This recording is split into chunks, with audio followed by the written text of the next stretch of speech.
Open up the almanac for our June 17th. Yesterday came close to trying a record for June 16th, made it all the way up to 94 degrees at Joplin Regional Airport. 95 was our magic number. Now we're back to the old 1953 run of things in triple digits. We will not get there. We are slowly slipping to our month and annual precipitation, getting to almost about 2 inches below where they should usually be, and the heat just keeps on a-coming from 7th and Rangeline.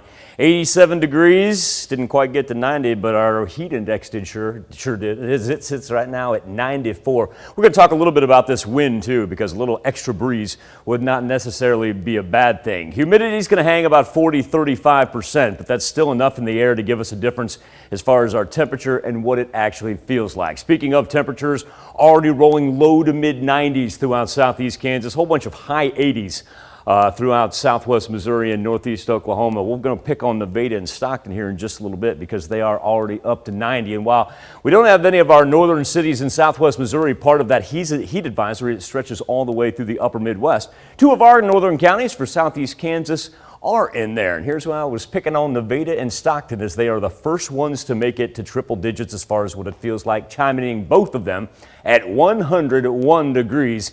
We'll double check it again here before we get out of the show, see who in southeast Kansas has made it up to the 100 degree mark as well. Cloud cover helped a little bit on that diagonal path from the southwest up to the northeast, but of course that's where we've got the hotter temperatures as a result of not having that morning cloud cover.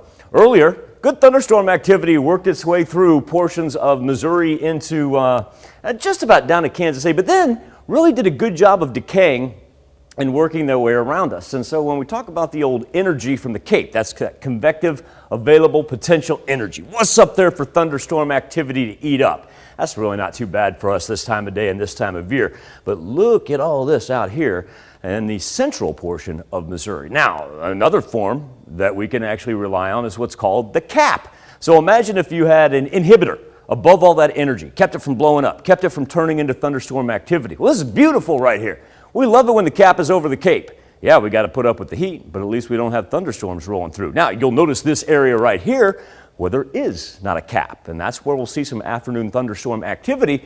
But the nice thing is, you'll just kind of move right there where there's no inhibitor to slow it down. Matter of fact, as a result of that, look at that. They had a hail report where they lacked the cap, had about an inch and a quarter diameter of hail right there on the Missouri-Arkansas state line. Now, as we look at the contiguous 48 jet stream, it was split for a couple days. I had one here, one here. Right now, we're just moving west to east over the upper plains. And what that's done is almost shifted that warm front all the way to the Great Lakes. So we actually have cooler temperatures for us than what they've had up there for the past couple of days. But we're like the fulcrum right here, and we can't get out of the way. We're going to have 4 more days of high heat, and we'll keep a track of our air quality warnings down throughout northeast Oklahoma for those people with breathing issues, respiratory issues.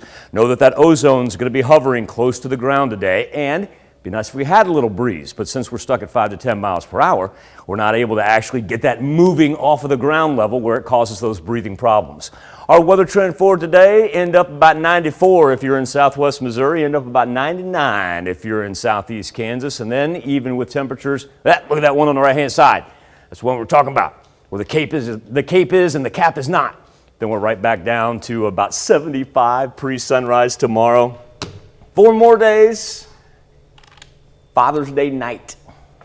That's our break. We not only get to pick up some rain, but a cold front on the backside of it and much better temperatures.